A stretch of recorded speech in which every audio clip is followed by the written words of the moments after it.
Mike Tomlin and Omar Khan spoke the week of the draft, Monday, from the Steelers facility about their plans. We're going to react to some of the things they said and why we think it's just signaling more and more that a trade-up is very much a likely possibility. I'm Chris Carter, your host of the Locked On Steelers podcast, joined today by Alan Saunders of SteelersNow.com. Let's get into it. You are Locked On Steelers, your daily Pittsburgh Steelers podcast, part of the Locked On Podcast Network, your team every day.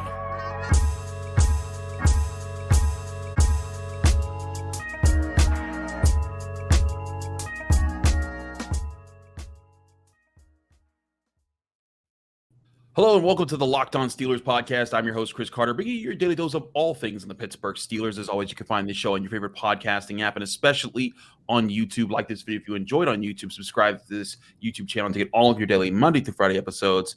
We thank you for making us your first listen every day because we're your team every day here at the Locked On Steelers podcast. As I said before, we're rejoined by my man, Alan Saunders. We've had him on every week for a while now. We love having him on with all his insights. And it's a good day to talk to Alan. Alan, you were there at the press conference. Mike Tomlin, Omar Khan getting into it, breaking some things down. And they said a lot of different things. But I want to focus on one thing, one kind of aspect that was kind of revealed a little bit here. And Mike Tomlin said it's the most Mike Tomlin way. I'm going to give you this nugget, but not really because I'm going to take it right back after I say it. And when asked about the Steelers draft position at 17, he says, quote, "We're not opposed to moving up to pinpoint someone who's quite special." So, okay, you're like, oh. But then right after that, he says, "But we do believe that there's great depth in this draft and we're ready and comfortable for whatever." So exactly, both sides of your mouth, Mike Tomlin, we see what you're doing. You just building smoke screens. You ain't slick. We know the deal here. But at the same time, man, I think that this could end up being a very real possibility for the Steelers to trade up and for a specific position. I wrote today, SteelersNow.com. I think the number one scenario for me for the Steelers in the first round is trade up to get an offensive tackle. I think it is just the position where they have the biggest ability to impact their team this season based on the board, the way things are going to fall. I don't think they're going to get one of those top tackles at number 17. They can get a good corner at a lot of places in this draft. They don't have that many needs. Mike Tomlin, I was actually, we'll talking about both sides of your mouth. I was very surprised that he just came out and said, look, we don't have any glaring needs. Like, he's right. I agree with him. Yeah. I was a little surprised that he said it. I think tackle is the place to go. I think going up to get one is worth it. It just seems to make sense to me. Like, that's the point of doing all this work that's done in free agency and in making trades and all this stuff is to cover all your bases so you don't have to do anything. Well, if you don't have to do any one thing, you don't need all these picks. Like, you can go up and get the guy that you need. To me, I think there's a lot of reasons to want to tackle. And the way this class is going to fall, I just think they need to move up to get a left tackle. I'm right with you here. I think that when we look at how this is going to play out, I think that we've talked about this a lot. The Steelers, if they were 2 first-round really hitting points, could be offensive tackle and cornerback. We have talked about that for months. But cornerback is the position where you and I have talked about a lot, that you could get a second-round corner this year, and there's a lot of them that have a really good, I think, a really good chance to become premier starting cornerbacks in the NFL who could become franchise players that can be part of your new nucleus of the future. That is not the case for offensive tackle. And you and I, last week, we went through our top 10 rankings of offensive tackle. By the way, I was voted for and won again. It's totally my – Look, we're on the road here, okay? Like, we're doing everything we can. We did better. Okay, we got closer. It was about 53% to 47%. So that is pretty good. 47. I will look. We covered probably. Okay, if I was +3 on the road here, all right, we covered the spread. I'll take it. We're moving up. I'll take it. But my point here is when looking at, though, that when we said it, you and I agreed on one thing, though. Our top 3 were the same, just in different orders. You had Paris Johnson at 1, Peter Skoronski at 2, Broderick Jones at 3. I had Broderick Jones at 1, Peter Skoronski at 2, Paris Johnson at 3. Both you and I on the same page. Those and there's are not the that guys. much difference between those guys, but there's a big gap to 4. And here's where I think a lot of people are disagreeing with us, because there's a lot of people like Matt Miller of ESPN, who I have a lot of respect for. He has Darnell Wright going to the Steelers, and the more and more I read into Darnell Wright, the more and more I watch Darnell Wright, I don't buy it. I get that he's big and he's strong and this, that, and the third. But as we talked about with Jim Wexell on the Monday episode, his work ethic has been questioned. There's been a lot of people that have written about that. And we know Mike Tomlin ain't here to babysit nobody on their work ethic. If your problem is just technique, which like for Broderick Jones, that's his biggest thing. His hands kind of miss sometimes in pass protection. We've talked about that. Those are correctable things. But if we got to question your motor, this could be Mike Adams 2.0. Which, if you're a Steelers fan and you're a junkie, casual Steelers fans might forget Mike Adams, but he was once an Ohio State tackle who was a second-round pick, and the Steelers were going to pass on him, and he drove to Pittsburgh to meet with the Steelers overnight, and like it was a big dramatic thing, and then he ended up being the bust that they were worried that he would be, and a lot of other issues. Now, Darnell Wright, not saying that he's going to be Mike Adams with how he got in trouble with the law and a few other things, but I think that you look at that work ethic problem and you see a big guy and a guy that might not be willing to put in the work that the Steelers need from a dude that they're drafting to be a key cog in the future offensive line to protect Kenny Pickett and block for Najee Harris. Yeah. I mean, there's a lot there, right? I mean, I think Darnell Wright's biggest strength is a run blocker. Yeah. I probably could say that about Broderick Jones too. But I think the issue is that he's, Broderick Jones to me has the athletic ability to be better. It's just technique, whereas I don't think the same way about Darnell Wright, who just to me feels like a big guy who uses his size and strength pretty well, but is mostly just a space eater, right? He to me feels like more of a right tackle in the NFL than a left tackle. And look, it's not like the Steelers can't get better at both of those spots. Like I think Chooks had a pretty good year at right tackle, but they could certainly choose to upgrade on him. But to me, the big reason to trade up and make sure you get a left tackle is that the Steelers just used a first-round pick on Kenny Pickett, and they're going to waste that first-round pick if they can't protect him. Kenny Pickett played 13 games and had 2 concussions this year. If he does that again next year, his career is over. That's it. You can't do that again. That's the end of the line. That's worse than Tua in 2 years, okay? Like, that's it. You have to protect your quarterback. And the left tackle, the blindside tackle, is the premier position to accomplish that. And to me, there's only these 3 guys. And let's be honest, like Skoronski's not even a sure thing to be a left tackle. Maybe there's really only 2 guys in this draft who you feel like you could absolutely get a guy that could help you protect Kenny Pickett's blindside for 10 years. And that's, to me, the thing that's worth going up to get. I don't necessarily hate Darnell Wright at 17, but I don't put him in the same category as those guys. I don't see this as like, oh, there's 4 top tackles and 1 could fall to us, like I do at corner. Like, I don't think there's that big of a difference between Devin Witherspoon, Joey Porter Jr., Deontay Banks, whatever. Those guys are all fairly close. To me, there's a clear line at tackle where you are getting a left tackle or you are maybe but probably not getting a left tackle, and I think that's a difference worth paying for. And I think a big part of this too is, people talking about wait a second, the Steelers have other needs. It's really good that they have 3 picks in the top 50, 4 picks in the top 80. If they trade up, they're going to have to give up some pieces there. And would they even want to? Because at the same time, Mike Tomlin said they like the depth of this draft. Well, a little bit of, fire to that smoke. Is Todd McShay saying like, hey, yeah, the Steelers, we knew the Steelers had contacted the Bears, but he also added they've contacted the Titans. Now, I'm pretty sure the Steelers have contacted a lot of teams about trading up and what their possibilities are. But if they do trade up, what do they need to give up to get there / and what would they need to do to compensate for losing that? And that's, of course, the 32nd overall pick. I want to talk about what that trade could be like with Allen. And we have 5 different trade scenarios with new charts, with a new system for charting for how to make these work that we're going to go over here. 5 picks and how the Aaron Rodgers trade that was finally finalized with the Jets and the Packers also impacts all of that. All of that right here on the Locked On Steelers podcast. Stay with us. We're going to keep talking about the Steelers trading up possibilities for one of those big offensive tackles, be it Paris Johnson or Broderick Jones. But first, before you do any of that, I want to talk to you guys about our great sponsors at FanDuel Sportsbook. FanDuel Sportsbook, the number one sportsbook in America. With Major League Baseball back, there's no better place to bet on baseball than FanDuel. That's because right now FanDuel is giving new customers a no-sweat first bet up to $1,000 back in bonus bets if your first bet doesn't win. Just go to FanDuel.com/lockedon and sign up today to claim your no-sweat first bet. You can bet on when Aaron Judge might hit his next home run, how many strikeouts Shohei Ohtani might throw in a game, or how long would the Pittsburgh Pirates keep their win streak going, because they're doing some damage. Go ahead, buckos. But you can all do it all on an app that's safe, secure, and super easy to use. Don't miss out on your shot for a no-sweat first bet up to $1,000 back in bonus bets when you join FanDuel today. Go to FanDuel.com/lockedon to sign up. Make every moment more with FanDuel, America's #1 sportsbook.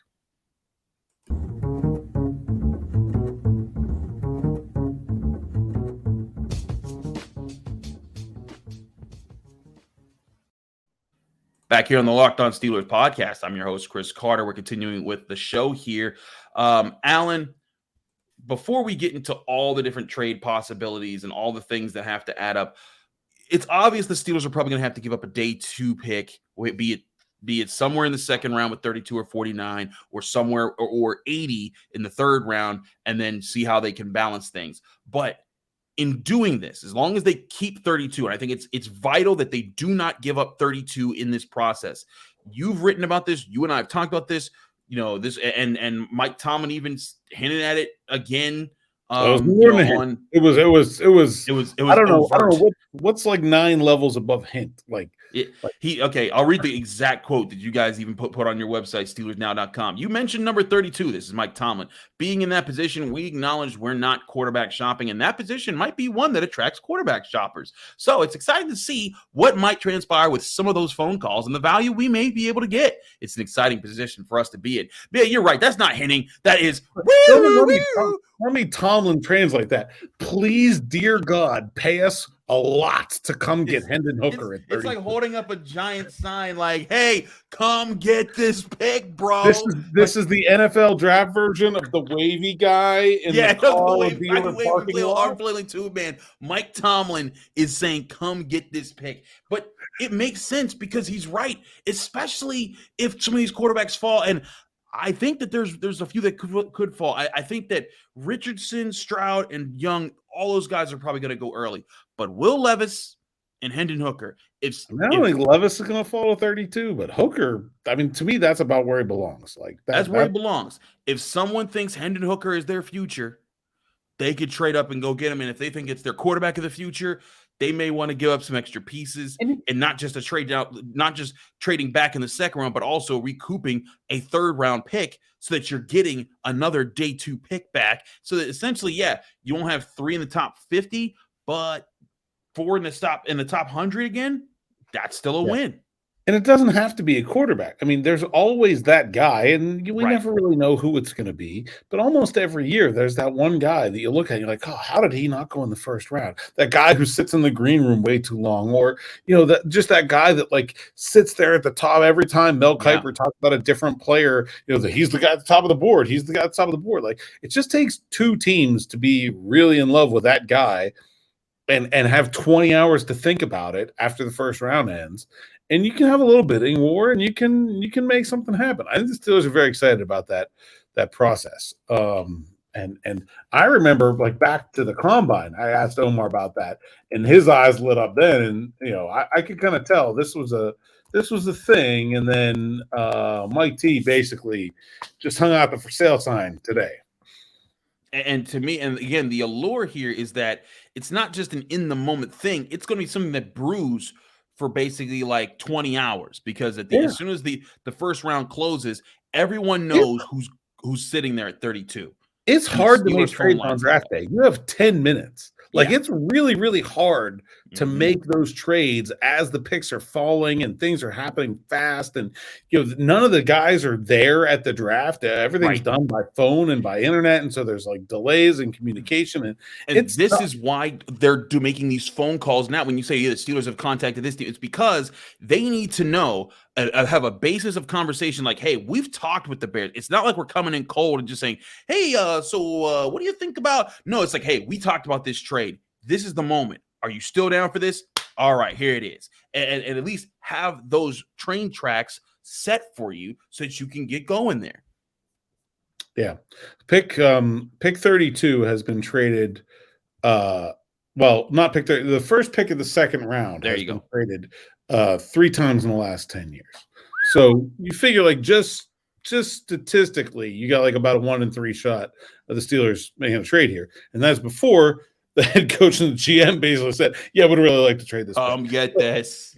And I think, to me, the two moves make sense together, right? We're talking about moving up to get a tackle, and then you can move back. And look, there are corners deep into day 2. There's tight ends deep into day 2. Mike Tomlin specifically highlighted that position as a position of strength. There are edge rushers all throughout day 2. There are interior defensive linemen all throughout day 2. I mocked this when I did a 3-round mock at SteelersNow.com. I mocked them trading down from 32 to 40. Now, I had them taking a corner in the first round, so I had them taking DeJuan Jones at 40. But, like, I don't think the board for the Steelers changes super drastically, trading down even 10 picks into the second round. And so, to me, I just think the system of moves makes sense. If you can trade from 17 up into a place where you can get that franchise left tackle, move back down, recoup the draft pick, still be able to address all the places where you do have needs. They're not big needs, but they're little ones. Places like defensive line depth and edge rusher depth. And, you want to be able to have enough picks to get those guys, but there's not a lot of those places. Like, the Steelers are in a good position to be able to trade up if they want to. And I think if they do trade up, they're in a really good position to trade back down with their second pick and just bring that pick right back into the fold. Man, we are speaking the same language here, because the Steelers, again, you're talking about that top needed offensive tackle. You don't just get an offensive tackle. You're not getting a 4th round, 3rd round guy that you're hoping flexes into. You're not getting Chooks or Dan Moore. You're getting a guy that everyone wants because they think that he could be the next great big thing at offensive tackle in the NFL. And like I've said several times on this show and other places, the Steelers don't have a long pedigree list of great offensive tackles in their franchise history. This will be a time to change that. And again, we've seen some aggression on the part of Omar Khan in free agency to go make moves and to make trades during the season to get that 32nd overall pick. I see no reason for that aggression to slow up with him and Andy Weidel making moves to be aggressive and say, you know what, let's build right now. Let's set the tone for who we're going to be as a franchise moving forward, and getting what we want for who we want, and like building around Kenny Pickett, but also continuing to build that young nucleus of players and leaders that you want for the future. They have the guys right now who I think will be the torchbearers. Right, Cam Hayward's, the elder statesman of the defense, but Minkah Fitzpatrick, TJ Watt, those two guys, we know that they're the leaders. And Alex Highsmith is another guy I think is emerging up into the role of those guys. But they need the next generation to come up with those guys. If they got like a Jack Campbell, I think that he would fit into that fold really well. I think Keanu Benton would be another guy that could be into that role. I think Julius Brents, I've talked about him a lot. Those 3 guys, if they found a way to land 2 of those guys somehow in day 2, that they have, and also get their offensive tackle on 1, this to me is a knockout of a draft, at least, just coming out of it. Yeah, I mean, like, if you're really worried about corner, because I think we can agree that's probably the second biggest, most pressing need. Like, look, okay, I'm not saying I'm perfect at this. Okay, here's where I had corners going on day 2. Keely Ringo at 35, Emmanuel Forbes at 38, Tyree Stevenson at 46. I got Cam Smith at 60 and Julius Brents at 65. Like, give me any of those guys. They're great. Exactly. Like, I'll take them all. I like Julius Brents better than all the guys I picked ahead of him. I'm just trying to predict what the NFL is going to do there, not specifically what I like, but I think Wait. Are you telling me that I convinced you that Julius Brents moves up your draft charts a little bit? I mean, I think I had him pretty high. But I had him like 4. You had him higher than I did. That's certainly the case. But like I just and even beyond that, I mean, we talked about 10 cornerbacks, and I was talking about having like 5 or 6 guys. I was worried about like who was the 10th. Like, I have this whole. How do I leave any of these guys off? Like, they can get a corner later. To me, the downsides that we're bringing up here, and it's important to talk about them. Yes. But to me, I just don't think they measure up to the upsides that we discussed about why they should go up to get a tackle. Yeah, I agree entirely. And also another position to throw in there, And it's funny because of how it was thrown in there is tight end, because Omar Khan was going over the positions that are deep in this class, and he was like D-line, O-line, Yeah. corner, outside backer, and then Mike Tomlin says tight end, and it was like, oh, really? Yeah, well, let's go back through the second round here. Let's see. I got Darnell Washington at 39, Luke Musgrave at 43, Sam Laporta at 45. It's a good tight end class. Maybe one of the best. We've Tucker talked about Kraft, I got in there somewhere. He's at 55, I think. Yeah. Mm-hmm. Matt Williamson came on this show, and he said the tight end class might be the best class of all the positions in this year's draft class. But when he said that, I took that, quote tweeted it, and I used the Squidboard meme. I was like, that's Darnell Washington right there. Like, go get that man and get me the 12 personnel tight end formation. Even down like at 80, like there's still like Brenton Strange, Luke Schoonmaker. Like I like this tight end class a lot. There's guys to get. I've no problem with that being a choice. But man, I agree. I just think it's and the other thing is, like, the last thing I want to say about this is I think if you look at the way people are talking about this draft, Omar Khan said a lot today that he thinks this is a deep draft. He thinks it's a good draft class. I'm not sure I totally agree. I think it has some strengths, but if you're looking at where those strengths are, to me, it's in day 2, right? And I think the back half of the first round is the weakest part of this draft class. Yeah. I've seen lots and lots of NFL guys out there saying, I only see 13, 14, 15 guys with first round grades. On the other hand, there might be 100 guys that have day 2 grades. And so if the Steelers can get out of where they are at 17, move up to get one of those surefire first round grade guys, and then move back down in the second round to bring in another pick into that day 2 mix and maximize what is the strength of this draft class, I think it's a really good job of navigating to where the strengths of this draft class are and where they line up with the Steelers' needs. And, like, you know, I think Omar said today, like 85%, this is going to be the same as Kevin Colbert. To me, if I had to pick, what's that 15% going to be? It's going to be doing a better job of moving around the draft, knowing the way the league is going to evaluate players and not just the way the Steelers do, and getting the most value for their draft picks. And that's exactly what we're talking about. Absolutely.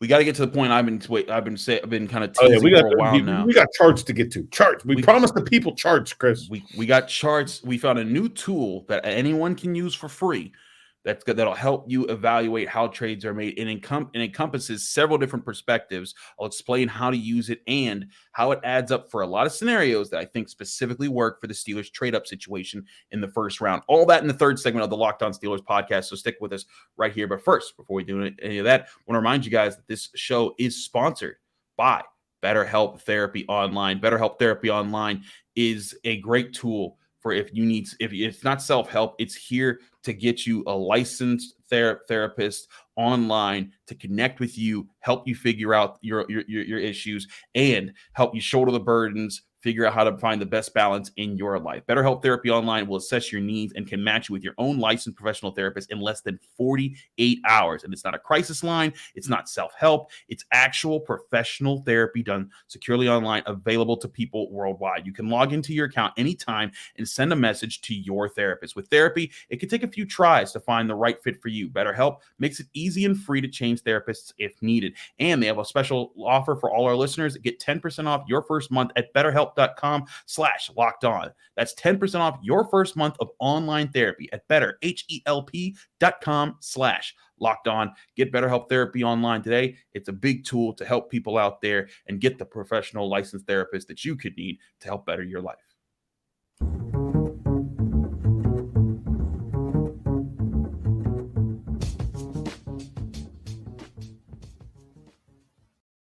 Back here on the Locked On Steelers podcast, Chris Carter with Alan Saunders breaking things down. We've talked about the trade up. We talked about the trade down. Let's go back to the trade up possibilities here. And we're going to do something here. Now, I've talked about different trade charts this year. I've talked about the Jimmy Johnson one. That's the traditional one that people have used for many years now. I've talked about over the cap.com's trade web. But we found a new tool that'll allow you to explore trades with 6 different charts that are out there and used by a lot of people. And that is a tool that has been offered by this guy, Joseph Hefner. You can follow him by following him on Twitter at Joseph Jefe. So it's JOSEPHJEFE on Twitter.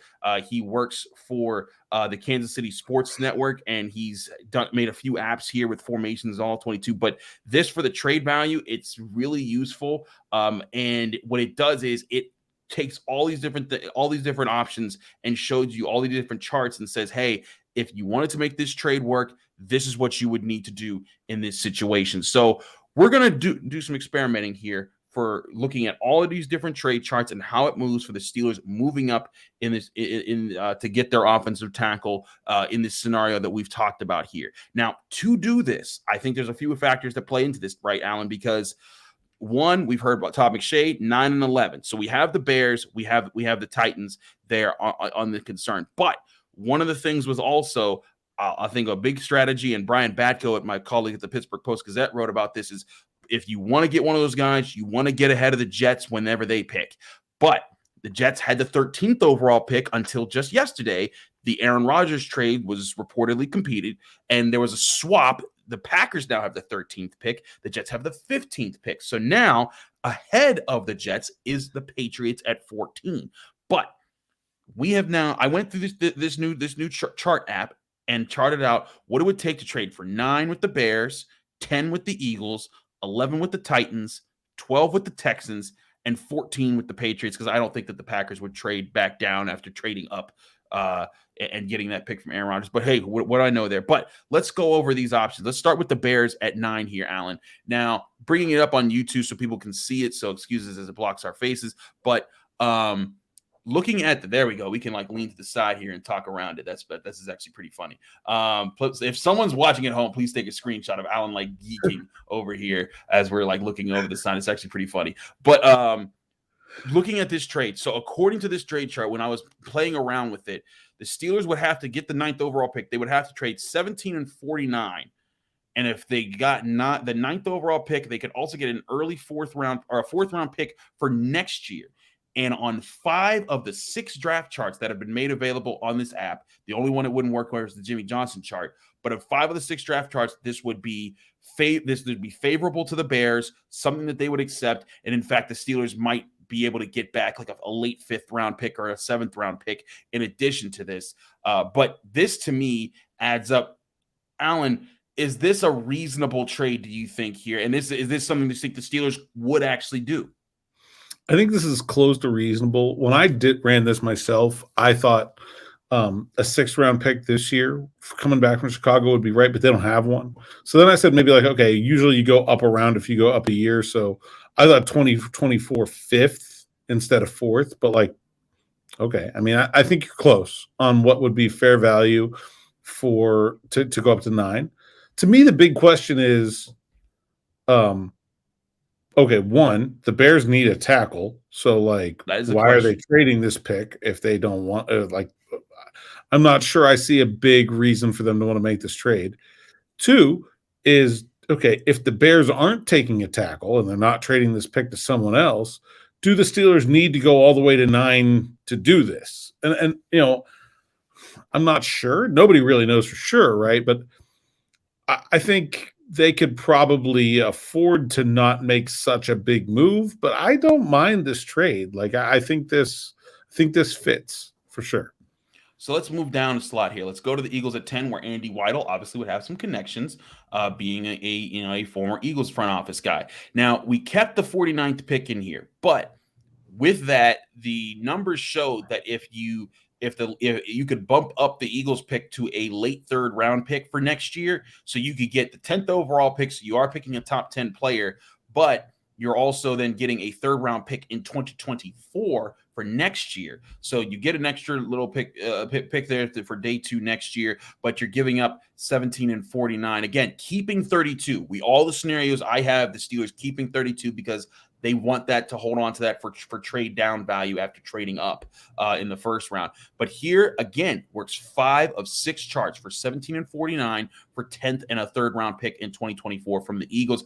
I'm also not sure the Eagles would do this. They have the 30th overall pick. So they might be like, why do we need to trade down for a lower pick? Unless they see, you know what, we could pick at 17, 30, and then we'll have 2 second-round picks, and then they're continuing to build with young guys on their roster. I see an incentive for both sides to say, like, hey, we both made out pretty well here. I think this trade makes more sense for the Eagles than the Bears trade made sense for the Bears, because to me, the Eagles' big needs are edge rusher and interior defensive line. Now, Tyree Wilson could be there at 10. I think that probably takes them out of the equation for this trade. But otherwise, like a guy like Nolan Smith, a guy like Lucas Van Ness, a guy like Brian Brzee, like they're probably going to get one of them 3 if they move down to 17.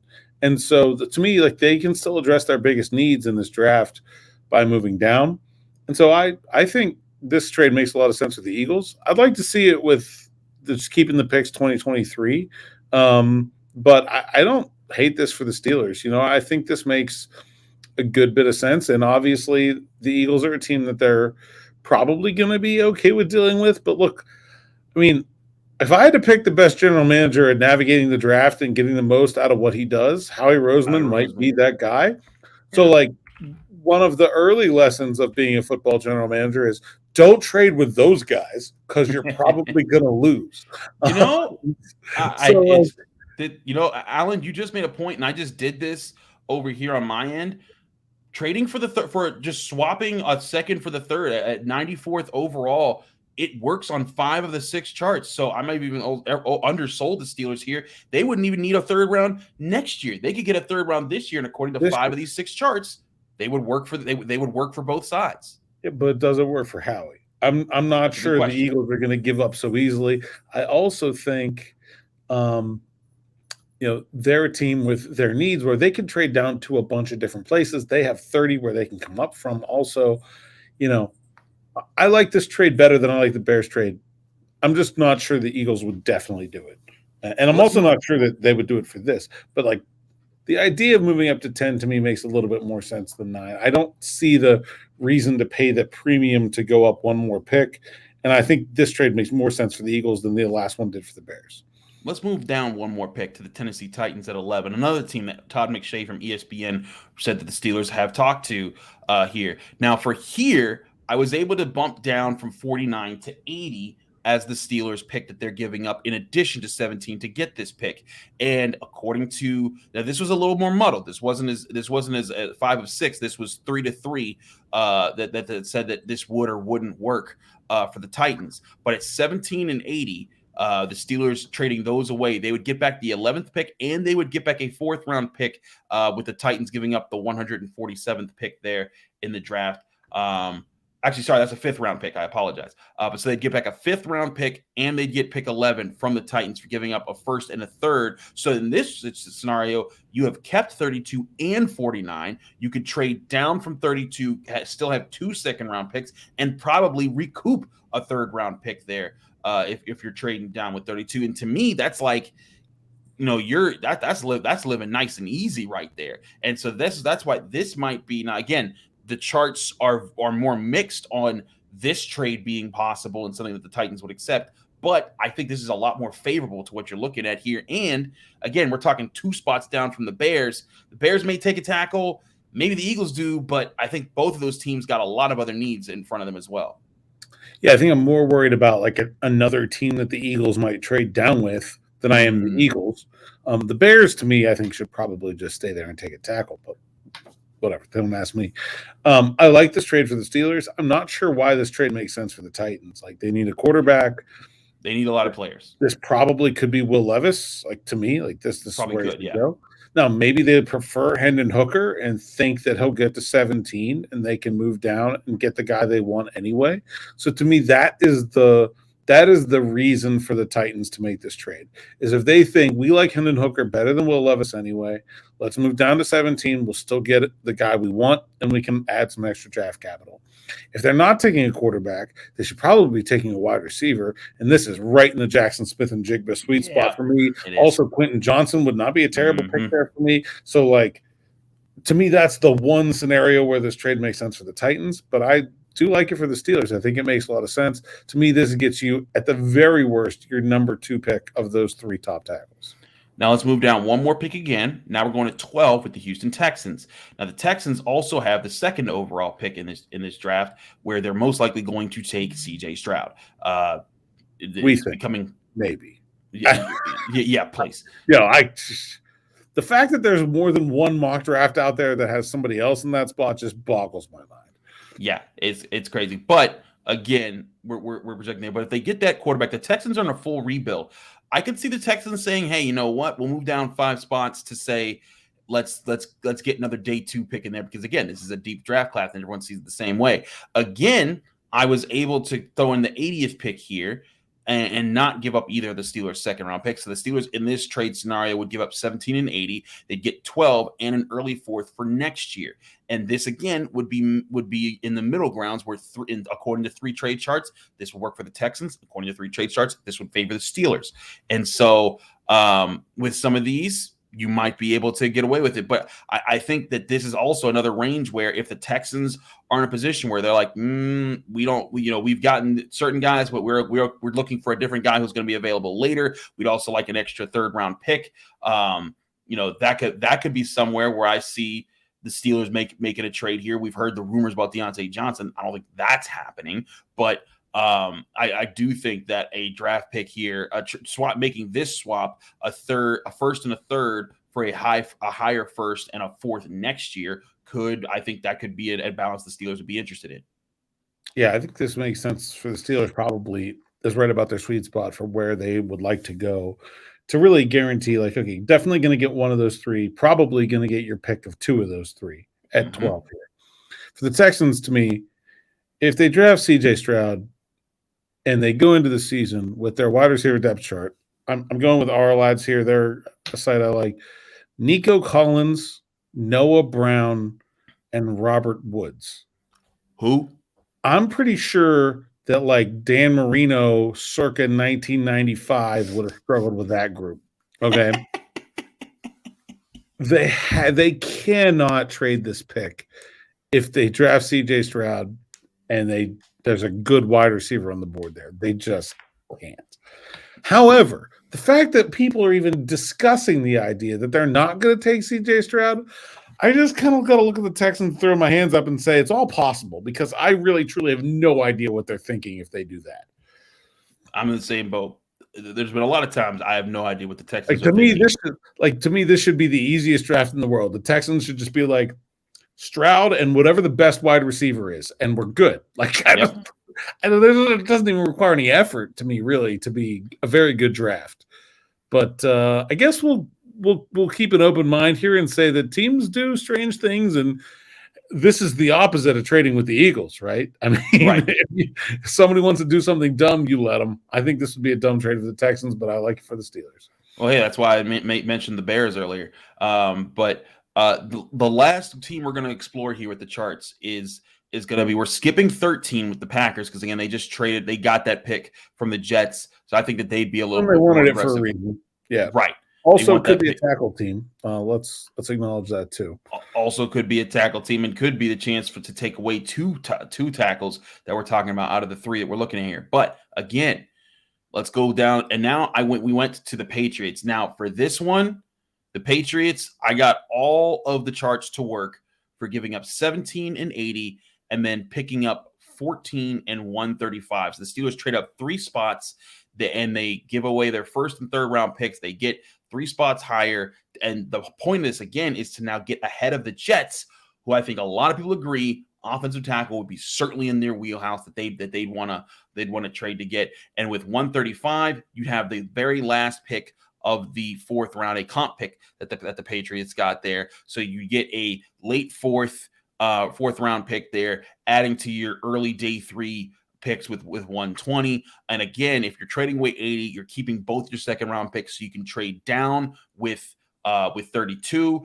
Maybe you're trading down in 32, you're picking up another 2nd round pick, so you're keeping a 2nd round pick, probably getting a 2nd, 3rd round or a pick or 3rd round pick to replace this pick that you just lost if you're in that trade scenario, while also getting an extra 4th round pick. To me, if you can do this trade to get a Paris Johnson or a Broderick Jones or a Peter Skoronski, I favor those two guys a little bit more on my side just because of their build. I think being more natural offensive tackles than Skoronski. He's more of a interior guy that should flex in the NFL. But if you make this trade, to me, I think this is the most favorable to what the Steelers could need. And I could see the Patriots being like, you know what, we'll move back 3 spots to pick up that extra 3rd round pick, because the Patriots have been a team to be happy to trade down and pass. So I've been talking about this trade for a long time. First, in general, the Pats are a trade down happy team. They like to do it. I also think that the Pats, it's been pretty well widely reported that the Pats' preference of tackles is Darnell Wright, which they should probably be able to get at 17, I would think. It gets the Steelers ahead of the Jets. It almost certainly still gets them one of these top 3 tackles. It might even get them their pick of 2 of those 3, depending on where the board falls. I absolutely love everything about this trade. If the Pats prefer Wright, if they think corner is their bigger need, like there's a lot of reasons why it would make sense for New England to make this trade. There's a ton of reasons it makes sense for Pittsburgh to make this trade. To me, like, this is the move that I would look for on draft day as like, this makes the most sense for everyone. I think it fits everyone's budget and abilities. And I think this fits really, really, really well. Get ahead of the Jets. Make sure you get one of those top tackles. Really not paying that much for it. The move down from 80 to 135. I mean, it's 50 picks, but it's not a deal breaker to me. And I think the Steelers can move down a couple picks from 30 and from 32 and add one back. I think this makes the most sense. I really do. And again, all 6 of the draft trade charts say that 17 and 80 for 14 and 135 would work for the Patriots. And I think that would just be the perfect scenario for the Steelers. So out of the 5, would you agree that this is probably the best situation for the Steelers, or would you go for one of the higher picks just to make sure that you're getting one of those top tackles? I think this is both the best situation for the Steelers and the most likely situation bringing into the opponent and everything that needs to happen to make a trade. I think this makes the most sense for them. I'm right with you there. And again, we're talking about the Steelers doing this to make sure that they get ahead of that steep drop-off that we see between the top 3 tackles and Darnell Wright, and let him be someone else's issue right now as he works through whatever he's got to work through as far as the work ethic questions and the things that the Steelers don't want to deal with. But again, lots of things can happen. When there's quarterbacks in play, there's going to be trade ups. And so there's going to be teams getting aggressive. The Steelers are going to be that, that guy on the battlefield that's like watching all the bullets fly, and they're just waiting for like, where's my time to jump into action here? That's going to be, I think, a big part of what happens here is being patient and waiting to take your shot and seeing when do Mike Tomlin, Omar Khan, and Andy Weidel get aggressive to make this move. But I think, again, there's lots of avenues to do this while not losing your day 2 value that you have with your guys here, protecting that 32nd overall pick so that pick can turn into more picks for you on day 2 while still getting the premier offensive tackle. I think we pretty well nailed it, man. Just go up and do it. All right, Omar, you got it. Just take right from our words. Omar, if you watch it, go. We got you, bro. We just put out the whole thing right here on the show. I don't even know why you're still at work. Just call it in. Just call it in right now when it happens. But Alan, this has been a great show. Thank you so much. We're way over our time, but it's always fun doing that with you, sir. Let people know they can find you, follow you, and get more of your work. I'm a chronicle overtime guest here at Ross Jackson will not kill me for this. SteelersNow.com, at PGH Steelers Now on Twitter, and my handle there at @Saunders_PGH. You know where to find it all kinds of draft coverage. Go check it out.